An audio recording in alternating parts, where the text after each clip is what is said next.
When the moments in your life are too important to miss, you can trust O'Reilly Auto Parts to keep you and your plans on the road. Our professional parts people can test your vehicle's battery and even give it a charge if needed. In most cases, we can install your new battery for free. It's just one of the many services we provide at O'Reilly Auto Parts to ensure life's best moments don't find you stranded. O'Reilly Auto Parts.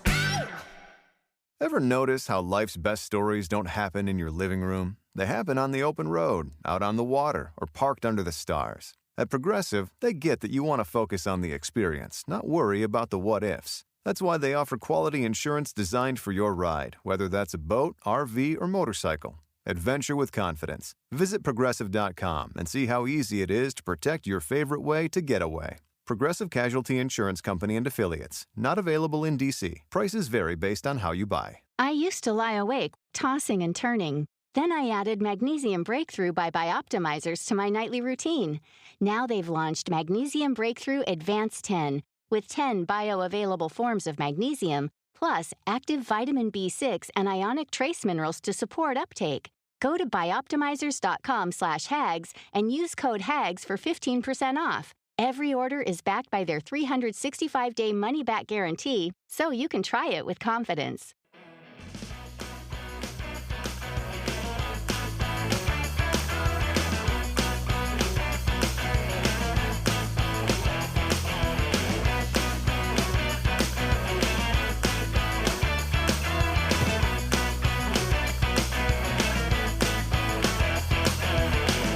Hello, everyone, and welcome to Kilowatt, a podcast about electric vehicles, renewable energy, autonomous driving, and much, much more. My name is Bodie, and I am your host. And I'm going to do very little, if any, audio processing on this particular part of the episode because I'm sitting in what is one of my favorite spots in Kenai. It's not the most beautiful spot in Kenai, but it's on the bluff. It overlooks the fishing boats that are coming in and out, and yeah, it's just very peaceful. Like, this has been one of my favorite places to come and hang out since I was a kid. And I'll put a picture in the show notes. Not in the show notes. I'll make the show art, the picture, and you can kind of see. Again, not the prettiest space, but if you stay here long enough, you'll see eagles, playing, hunting, trying to mate each other, all that stuff. Right now, there's just a very small seagull you might hear.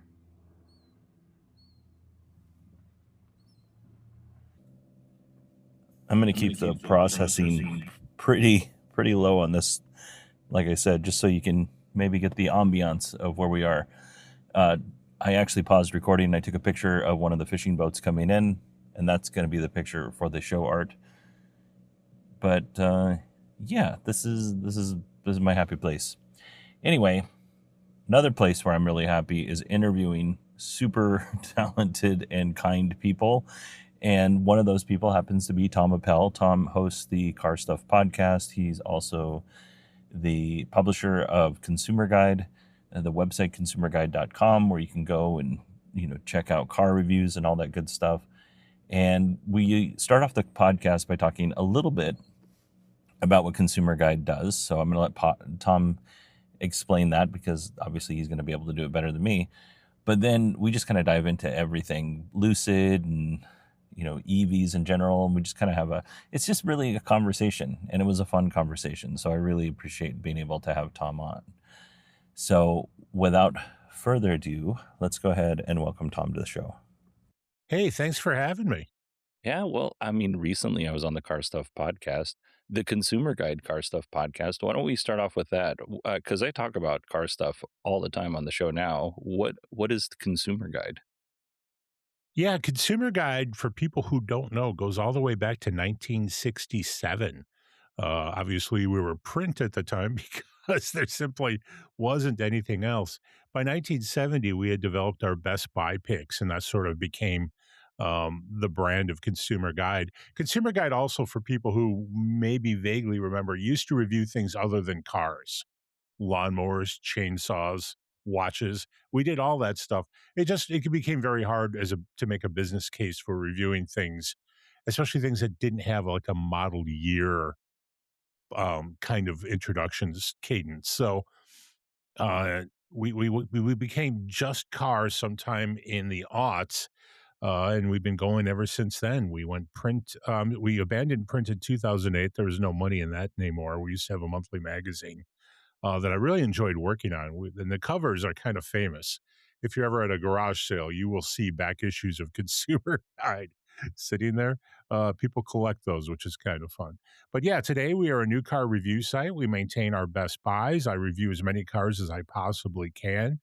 Um, and we do the podcast. The Consumer Guide Car Stuff podcast has been around now for like 6 years. I do that with Jill Simonillo, fellow veteran journalist, and I enjoy doing it. And the podcast gives me this excuse to easily talk about things that I don't have time to write about. It's more conversational. It's a little bit more current, and I love doing the podcast. But you did recently write about where did ashtrays go in the car. Yeah. I did. I sort of forgot about ashtrays. And if you watch a commercial for German cars for Germans from like the 90s or earlier, everyone's smoking. Like, but ashtrays disappeared from American cars pretty recently. And if you want to spend the money, BMW will sell you a smoking kit.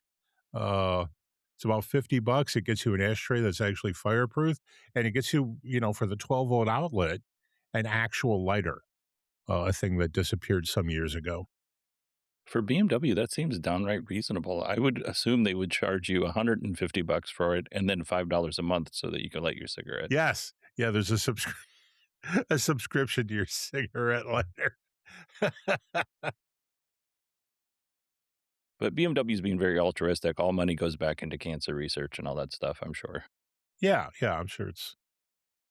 Yeah. Well, Tom, I wanted to have you on because you have a lot of unique points. And I brought this up with Jill, like the Car Stuff podcast. It's just like two people having a conversation. And that's really like how I prefer to conduct my interviews. And it's fun and really easy to listen to, but super informative. So recently you got an opportunity to drive the Lucid Gravity, and Jill was in the Trinity Road Race, and she was the navigator in a Gravity. What were your thoughts on the Lucid Gravity? I really was looking forward to driving this, and I wanted to get Lucid's take on something other than a big sedan.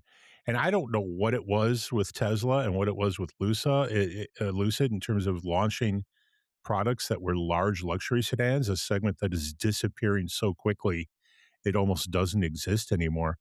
If you look at like Mercedes-Benz S-Class sales or BMW 7 Series sales, you're like, where are the sales going? And they're going to large SUVs. I mean, this is where Lucid needed to have a product, though I think they've priced it a little high. But the Gravity is mid-size crossover, starts around 80 grand, goes to about 140 grand, depending on how you equip it. I drove a mid-level GT Grand Touring, and this vehicle mostly impresses in a very big way. It is roomy, it is comfortable, it is well put together. I think it's stylish. There's tons and tons and tons of power. I don't remember the horsepower number, but it's about 800 horsepower from the dual motor setup. The vehicle is absolutely insane, and it's what you would expect from a cutting edge EV company. And yet, glitches, the kind of glitches I think that will freak people out if they happen on a test drive. And I was actually meeting with Jill for dinner someplace, my co-host, and as I left, I got a warning signal on the dashboard about my hood needing to be closed. I hadn't opened the hood. I don't know why this happened, but the car decided that because my hood was open, which it was not, as it turns out, it was going to give me limited power. So I'm pulling away from a light. People are honking. I'm not getting any throttle. It didn't seem safer than if my hood was actually open. So I had to get out of the car, pretend to close the hood. I slammed down on it a few times, got back in the car, restarted the car, and everything was fine. But this happened again, unrelated to the hood. I just got the weird cutback in power and the cut in throttle response for no reason whatsoever. Pulled over, turned the car off, turned it back on, and everything was fine. But if that happens on a test drive, you don't buy the car. That No, was not for $80,000. no. Um, so that was that. And it's a shame because this is exactly where Lucid needs to have a product. Actually, they need a compact crossover, something closer to 50 grand, but I think that's on the way. So we'll see Yeah. where that takes them. But in the meantime, they're running out of cash. I think it's a race against time because Lucid's owners, which are largely the Saudi sovereign wealth fund, may be losing interest in funding this little project. They own like 60% of it.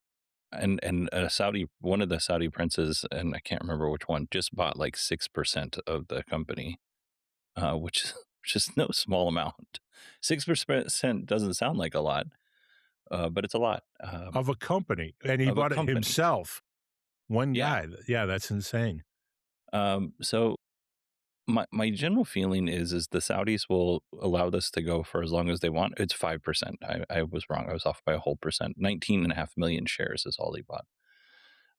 But once they kind of get tired of it, I just think they'll just buy the company whole cloth and do what they want with it. I don't. I think Peter Rawlinson was a really good engineer who is the former CEO, not the current CEO. He was a really good engineer. He was a really good marketer. A lot of people didn't like him because he was such a good marketer. But my daughter and I went in 2017. We went to the Monterey Car Show, and we were in the booth, and I was there to interview one of their folks. And I'm sitting with this guy who has this very posh British accent, and he's explaining the motors. And I just thought he was an engineer. And later I found out he was the CEO of the company. And I was like, why wasn't I recording that interaction? But we had, like, he lovingly described, as you know, automotive engineers are just so proud of the work that they do, whether they're doing, I talked to a ribbon engineer that designed like the suspension in the rear of the R1, and he's just pointing at different things around the room of other things that he designed around the space that we're in. Um, so yeah, I mean, the definite passion, but I think they went the wrong way, and they also kind of went after the wrong audience because they really sought that higher end. Um, I mean, you have to be higher end to afford a $260,000 sedan, but they really went after that market. Whereas I don't think there's much opportunity there. There's already established players. What are your thoughts? Yeah, no, I think that's exactly the problem. And now you've got Mercedes doing Maybach big sedans, and there's plenty of competition in a segment where there isn't that much interest.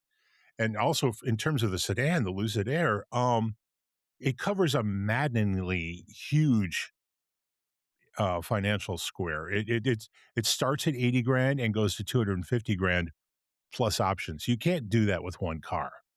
I think it confuses people as to what the vehicle is, and um, they're probably to some extent disappointed by the lower end versions of that. Yeah, it's really funny. Peter Rawlinson on earnings calls used to say, a lot of people don't understand how affordable the Lucid Air is. It starts at $77,000 or whatever that number is. Yeah. And I was like, I don't think you understand what affordable means. No, it's funny. And we have this number too. I don't want to get too far off topic on you, but we use the number that is generated depending on who's counting dollars that day. But it's about $50,000 to $52,000 is the average transaction price of a new car. That's what we keep hearing. But you have to remove from that the crazy people who buy full-size pickup trucks and load them up, because they're really bringing that average value up. The average value of a pickup truck sale in the U.S., I think, is just over $60,000. So what you have is the average American who's buying a new car, they're really paying more like 40, 45 grand. So that's what affordable is, or affordable enough for people making the decision to buy a car. And there's this compression at the bottom end too, where smaller cars, smaller vehicles have gotten more expensive. So there's just a lot of stuff right around 40 grand. That's what affordable is right now.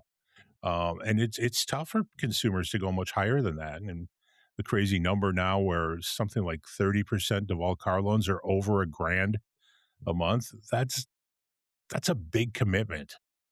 7-year car loans.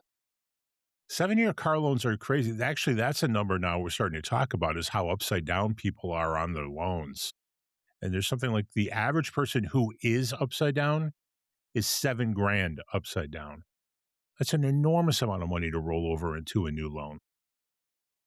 Well, yeah. I mean, not to call anybody out, but I do know somebody in my life. This is largely stopped now, but they used to get so impatient they would just go out and buy a new car and roll whatever debt they had into the new car, and it just ballooned. It was just ridiculous. But he never went. He always had plenty of money to pay the bill, but it was like, man, if you could just be a little patient, you would save so much money because this is coming due at some point. Yeah, it's basically wasted money. You're just paying interest on interest. 100%. Well, I mean, that's a nice transition into our next topic is as a car reviewer, because you get a new car every week or so, right? Yep. Yep. Okay. As a car reviewer, when you go out and look for a new car, and I know you just found out you and your daughter were looking for a car, what kind of things are like red flags? What kind of things are just like little bugaboos that just bug you about different, cars? What are you looking for with the eye of a car reviewer? Yeah, so my daughter, she's 27. And she was probably 26 when we started this process, but she bought a car. Wanted to buy a new car. She'd finished grad school, she had gotten a job, she had saved some money, so everything was there. And we kind of had a price in our head to not go over 35 grand. That was kind of where we wanted to be. And she was looking at subcompact crossovers, perfect for a young woman who has a large dog. Everything about that worked well. And the category's filled with excellent product. And half of her wanted to not do this and just have me pick a car for her. But I'm thought as an exercise as an auto writer, I should really go through this process. And she deserves, I think, the opportunity to really know what she wants from a car. And now, full disclosure, she was coming out of a Nissan Juke. Um, so a car that was quick, good handling, and really unrefined. It was loud, it was buzzy, but she liked the Juke a lot. She just wanted to get into something just a little quieter because she had a commute to face down. So we drove most of the cars in that category. And it was interesting what we were determining were sticky points for her. And we didn't expect some of these. One was getting comfortable in the seat. She's pretty small. She's like 5'2", 5'3", something like that. She's not a large person. She's not tall. And sometimes she has a hard time seeing out of a vehicle. So that was a thing. It turned out too, she became fussy about interior materials quality. Who knew that a young consumer would care? But she did. So that became an issue too. Quietness was a thing. Ride quality was a thing. And then she really wanted power. She really wanted a fast vehicle. And her Juke had been quick and pretty responsive. So those were kind of the parameters we were shopping for there. And then affordability was a thing too, but everything kind of was coming in the same price range. So we didn't talk about money as much as we might have. And ultimately we drove some stuff that mattered. We did look at a Dodge Hornet, Nice. which was around briefly, but it was quick. It made good use of space, but a lot of question marks about, where that was going to go in terms of resale value if something happened, because it's already gone. And then amazingly, there's the Alfa Romeo Tonale, which was based on the Dodge Hornet, which was out there. And we were looking at year-old models because they were so darn cheap and they had a pretty good warranty on them. But ultimately, an Alfa Romeo seemed like a dangerous play. So it really came down to the kicks, the tracks, and the Mazda CX-30. And the CX-30 ultimately won for refinement, for power. It was the most expensive, and it did get the worst fuel economy. But if she was going to be spending a long time in the car every day, that was the place she wanted to spend that time. I had a 2012 Mazda CX-9 before I got my Uh-huh. Tesla, 3-row SUV, and it was leather. And here's the thing: people would get in that car, and try to take as best care of our cars as we can. But we live in Arizona, so the heat and the sun really takes a number on the cars. But when people would get in that car, they would be like, "Oh, this is really nice. This is a Mazda," and frequently they'd be like, "What is this, like 2 years old?" But no, I mean, it had leather seats and the other stuff with it. Did not have Apple CarPlay, unfortunately. That was the next year they put in Apple CarPlay. But other than that, I mean, it was a really, really nice car. Terrible on gas. We owned one. We owned a CX-9. My wife and I owned a CX-9 of that vintage, and that was the big V6, the old 3.7 liter V6 that they shared with Ford. I can't remember the origins of that engine, but smooth and powerful. And yeah, it just sucked gas. I remember we were getting like 16 or 17 miles per gallon somehow, but my wife has a lead foot. Yeah, I ended up justifying the purchase of my Tesla based on how much money I was paying in gas. It was like half of the payment was gas, but okay, gas. It occurs to me I'm going to need to talk to you again at some point in the future because my wife and I are looking for a car for her. And we are her need to drive to Wisconsin on a monthly basis. We live in Chicago, maybe coming to an end. And we're probably going electric. So Nice. yeah, we'll need Yeah, to check in. 100%. Please do. So with the CX-30 or some of the other cars that you were looking at, was there anything that kind of stood out to you that you're like, you don't have to specifically call out one particular car model because I understand you want to continue getting loaners, but is there do car companies do things and you're just like, I just don't understand this, I guess maybe is a better way to put it, that wouldn't get you in trouble? One of the weird things, and I don't mind talking about this one at all, the Nissan Kicks, which is not very much fun to drive, but it does appeal, I think, to young shoppers because the tech is there, the equipment is there. Very weird packaging of some options, and to get heated seats. I think the kind of thing a young person considers a serious luxury thing. To get heated seats, you had to buy the top trim level, which was kind of a bummer, and that was expensive. Really, it kind of drove things uh, towards the luxury end of that segment. But yeah, you had to pay for the big sunroof and a bunch of other options in the premium audio system just to get heated seats, and that was frustrating. And my daughter picked up on this, but we drove. I said Chevy Trax. It was actually the Chevy um, Trailblazer, which is very much like the Trax, but available with all-wheel drive. That vehicle, um, n- some shoppers are going to know that's a three-cylinder. They're going to feel it. They're going to hear it, and it's kind of a tough sell once you're fixated on the fact that that engine just does a little bit more dancing than other engines do. I had a 3-cylinder, I think it was a Chevy Sprint. Does that sound right? Like Uh from huh. the 80s? Yeah. Yeah. Yeah, I had one of those, and I ended up can't remember exactly what we were doing. My buddy and I used to we used to say Days of Thunder because it was a manual, and you had to act like you were in a race car. And he said Days of Thunder, and then the car just kind of like hard stopped, and then that never ran again. There was that crazy period of time when those were still around. You could find Sprints and Geo Metros and those cars, a lot of which were three cylinders. Suzuki 1 liter three cylinders became valuable when gas prices surged. When was that? 1999, 2000? There was a huge gas price surge, and all of a sudden people were trying to dig up these old cars and selling them for a Yeah, premium. It's like, yeah, I don't think you want these cars. I was driving back and forth from during the first war in the Middle East. Well, not the first one, I guess the second one. In the 2000s, early 2000s, and I ended up buying a what was it? I bought a Volkswagen Jetta diesel, the TDI. Loved that car. It was such a good car. My wife and I owned a TDI. It was the wagon. We had the Jetta touring But yeah, wagon with the diesel and the 6-speed manual, and she loved that car. And everything about that car, hit exactly what she wanted. And my wife also somewhat petite, so she fit great in that car. And she was seeing 44 miles per gallon on the highway, and it rode and handled like a German car. And then they bought it back from us. yeah, So, yeah, yeah. uh, Mine was before the scandal. That I mean, I bought it right around that time, but I bought it used. But yeah, yeah. I know a couple people that were like, I'm gonna hold on to this, and then ultimately they just took the cash. I was thinking about something. I hope you don't mind me taking Oh a no, little side please. tour here. I was thinking about something. I was thinking about the diesel problem at Volkswagen, Dieselgate, and all of that.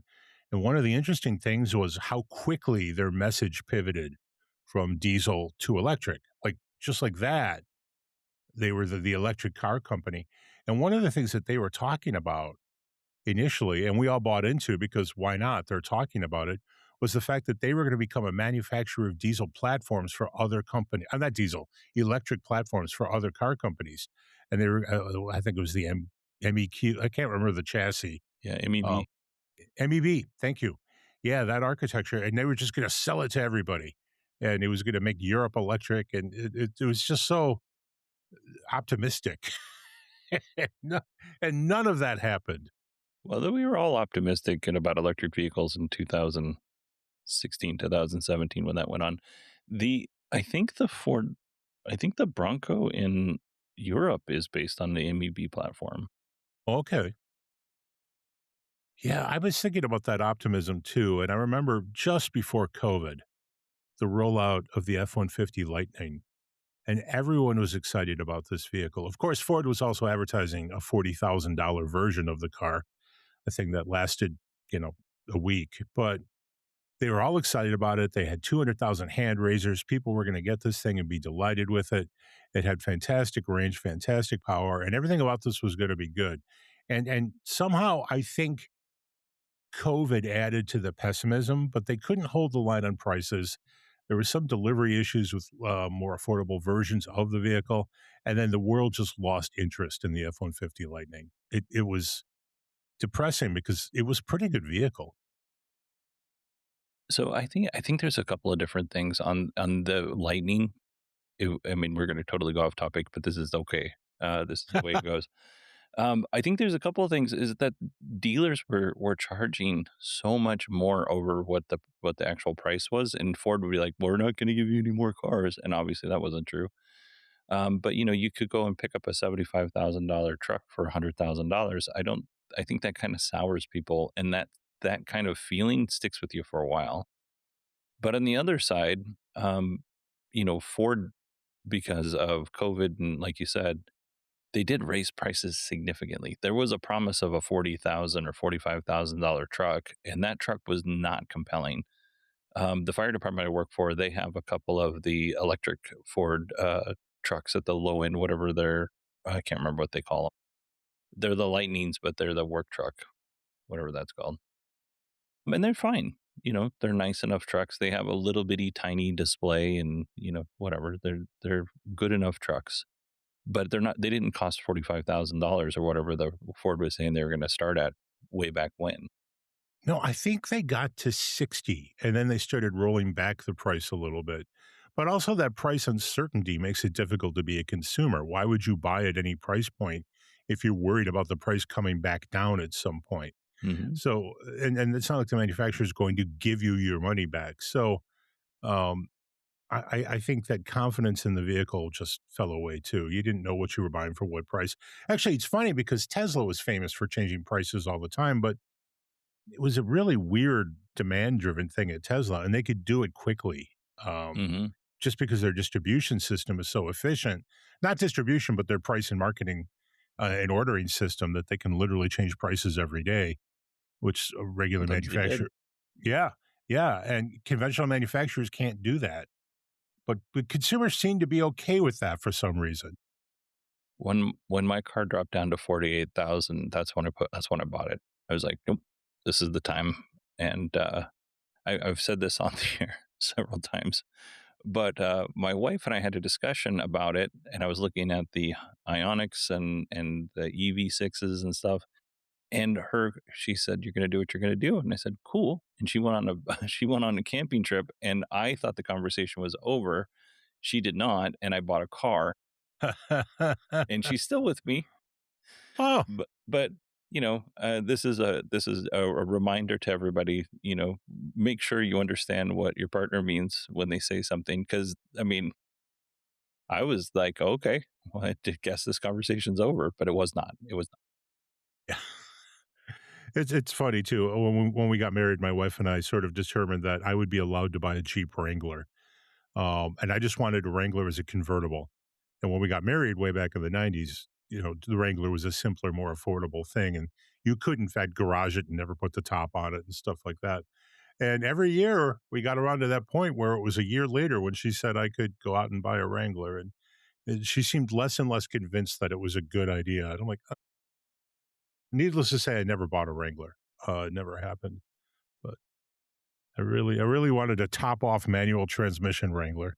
My father-in-law had one, and he moved to Arizona to be closer to us, and he had it for about half a summer, and then he bought a Ram.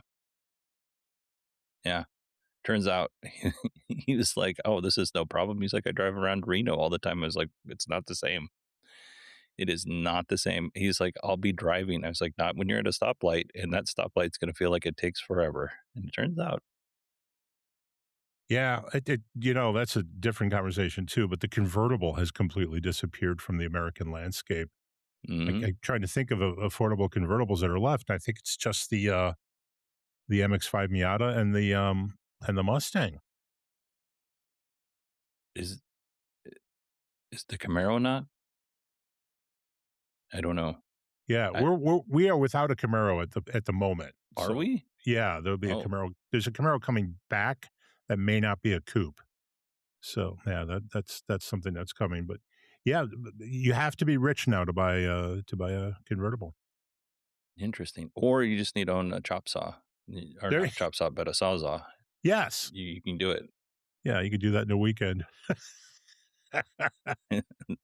Make sure you don't hit the airbags. As somebody who deals with airbags on a regular basis, that is not a thing you want popping off in front of you or in your face. I don't even know where the side impact airbags are hidden anymore. There used to be above like the rail above the glass on the side, but is there anything popping out of the B pillar anymore? I don't know. Oh, so it depends on the car, but B pillar for sure. They typically will have curtain bags that drop down from the top. A Okay. pillar, some will have a airbag that pops out of the door, just a little bitty one, so it cushions you in the airbags. I mean, it's like getting punched in the face, but like early on when I was a brand new firefighter, there were a couple of videos, and this was like in eh, like 94. Like when I was a volunteer back then, 93, 94. We're talking very long time ago. And firefighters didn't know anything about airbags, and they'd be reaching inside the window to grab something or help somebody. And those airbags were very, very temperamental, and they would just go off for whatever reason. And the firefighter would be smashed in between the door and the door and the airbag, or sometimes the door would be open and they just kind of like they were taking firefighters to the hospital. Wasn't like an epidemic, but the videos were bad enough to scare me, 18, 19-year-old me. So, yeah, we don't really have those issues anymore. I don't think I've ever had an airbag deploy when we were doing like extrication or anything like that. Interesting. We seem to be at the threshold of no more additional airbags being added to the system. A couple of years ago, Buick tried to do a center mounted airbag in the Buick Enclave. Like a panoramic airbag. It was supposed to pop open between the passenger and the driver so they wouldn't slam into each other. Huh. I think that was Oh, primarily, and I don't know what came of that, but it was around for like 1 year, 1 model year, and then it just didn't catch fire. They couldn't get consumers to be interested in it.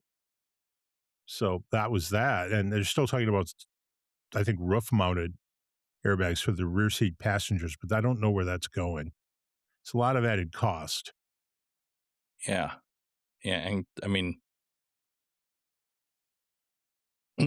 it's hard not to I don't want to sound insensitive, right? But in a 24-year career and years before that as a volunteer as a firefighter, like some crashes you look at and you can be like, I totally understand why this person passed away because this is a savage accident. And some crashes were so minor, compared to the injuries that people sustained. They looked from the outside. That's why we don't diagnose the cars. We used to back in the day. We used to diagnose the cars and then determine what's wrong with the people. Now we don't do that. We diagnose the people despite what the car looks like. Interesting. Yeah. So because of that, it is so hard. I had a conversation on the Daily Tech News show about the Hummer being so heavy, and people were upset because if it hit a smaller car, it was going to really make an impact on the smaller car. And I was like, yeah, but maybe. But it's like these things are so random. It's like, how fast are you going? Where does it hit exactly? No two accidents are ever going to be the same. I've been on car versus trains where people have died. I've been car versus trains that look worse where people have survived. It's like, it is not. is really hard. Like, obviously, we want to build the safest car we can, but does just adding willy nilly things that maybe don't really prove the safety out, is that a benefit or not? Was that a way of saying that without sounding insensitive? No, no, I exactly get it, and one of the issues is that shortly after an accident of some specific and perhaps rare, occurrence is to immediately start demanding a device that would have prevented it, and Mm-mm. ultimately, we can't protect against everything, and there was that story out of, was it Toledo? It's very unfortunate, but a family of 5 were in a vehicle running, idling with the air conditioning on, and Yeah, 3 of the people died of carbon monoxide poisoning. Um, well, cars are better than that, and that rarely, rarely, rarely happens. But there's conversation now subsequent to that, like we have to install carbon monoxide filters, we have to add cabin filtration systems and all this. And it's like, this was extremely rare. I don't know that it makes sense to add the mass and the cost to every vehicle for a thing not only that was rare, was probably a function of a lack of maintenance. Like the exhaust was probably in a bad way, and I don't know this yet. I keep checking. If this was a retired police car, it was an Explorer. If there had been holes left in the floor of the vehicle when they were removing the cage and things like that, if that's how carbon monoxide got into the cabin, which is not something a new car manufacturer can really protect against. So there's a lot going on there, and we do as a society like to overreact to this stuff, but ultimately we probably need to take a breath, step back, and see if there is something reasonable that can be done that doesn't add $100 to the price of every new car. yeah. I mean, for sure, we don't want to discount. I mean, fleet vehicles are kind of. I guess it would depend on the fleet manager, but notoriously bad about different little things here and there not getting fixed. We had a fire truck, and I worked for 3 different fire departments, four if you include volunteers, so good luck figuring out which department it was. But we had a fire truck that when you opened up the door, because there would be oil that would drip onto um, hot metal, and then that oil would turn into smoke, and that would get sucked up directly into the cab. So when you open the door, and when you came back from getting from being done with a call, you'd open up the door, you'd have to let it clear out because the smoke was just that bad. It was like somebody who was smoking weed in there and comically opened up the door, and it's just the smoke's rolling out. And we were in that for like 3 more years. Yeah, so this, I guess that's my, if I ever get cancer, there's the proof. Um, So with this, Tom, if we have time, do you have time? Because I know I told Sure, you 30 minutes.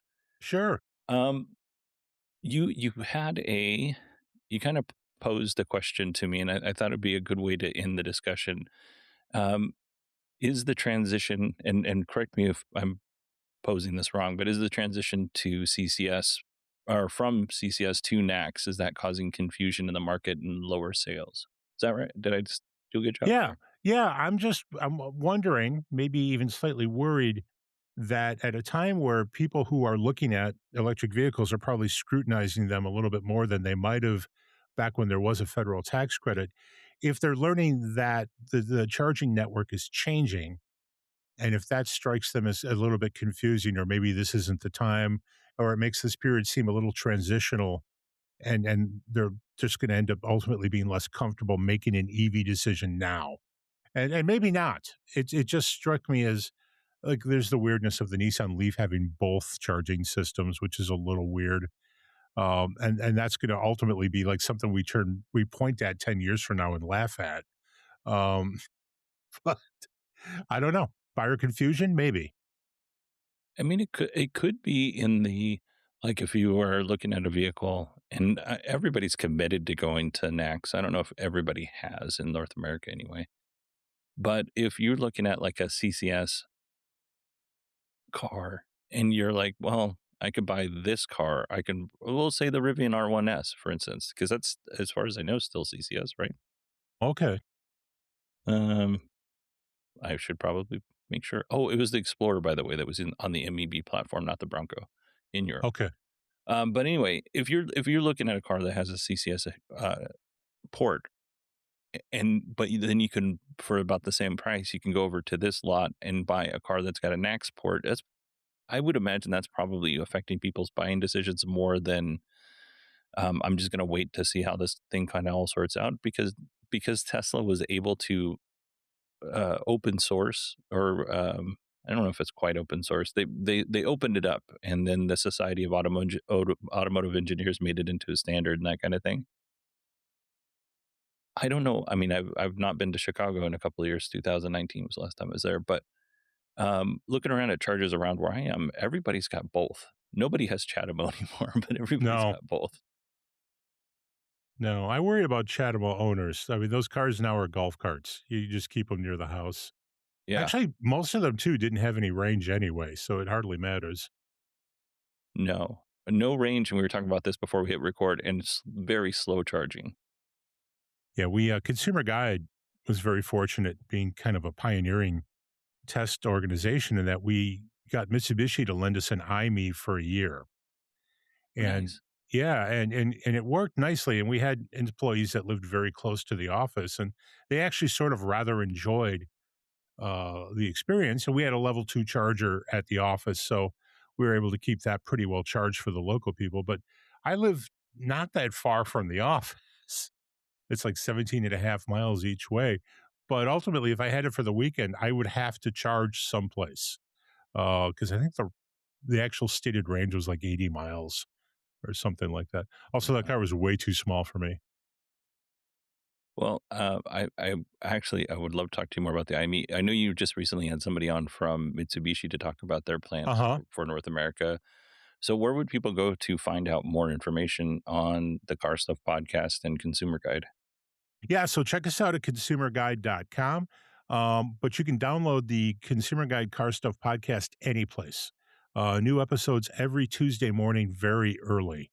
So we always hit that target. So new episodes right then and there.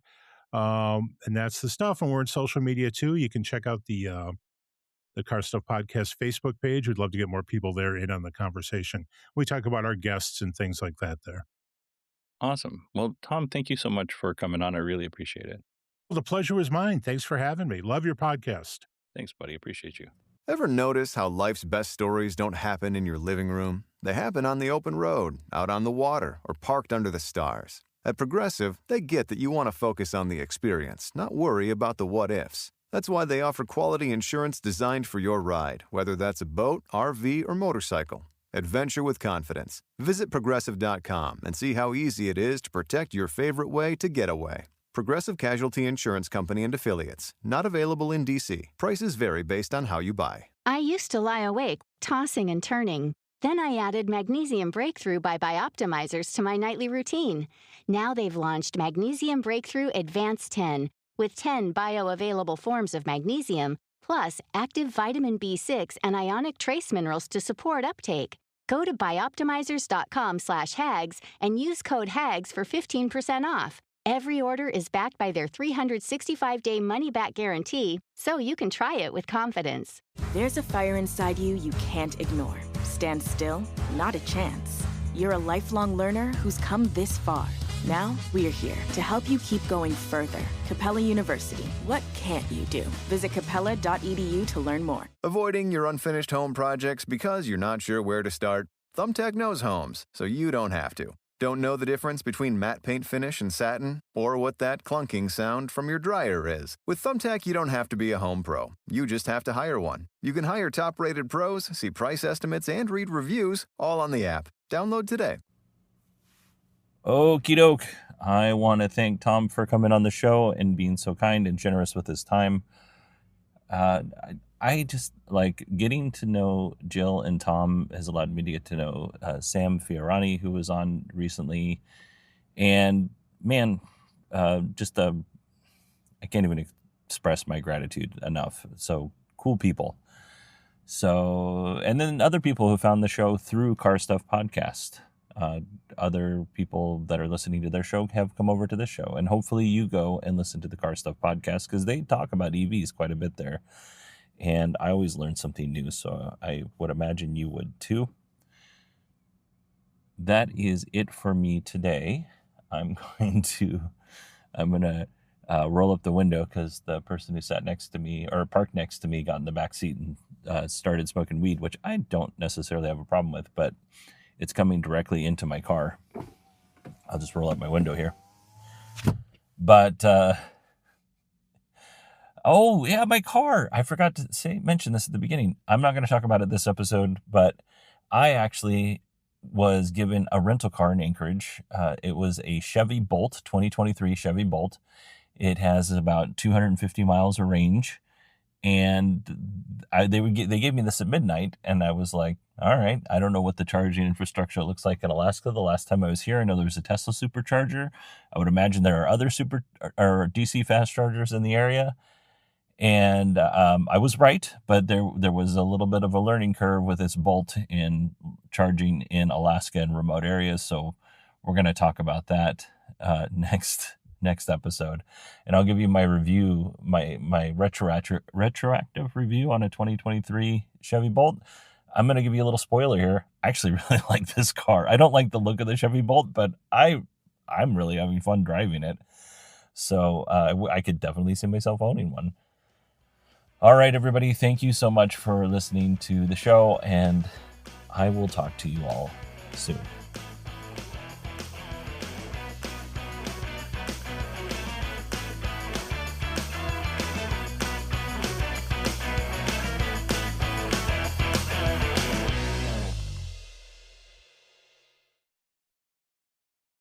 Every day as a small business owner feels like solving a puzzle. One moment you're cruising along, and the next there's a shipping snag that has you scrambling. But here's a surprise you will like. With Progressive, small business owners save 10% or more on their commercial auto insurance when they pay in full. So go ahead, surprise yourself. Get a quote in as little as 8 minutes at ProgressiveCommercial.com.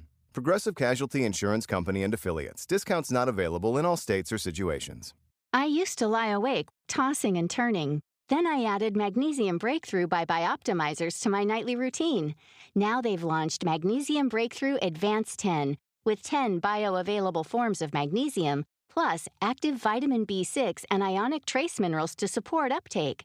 Go to bioptimizers.com/hags and use code HAGS for 15% off. Every order is backed by their 365-day money-back guarantee, so you can try it with confidence.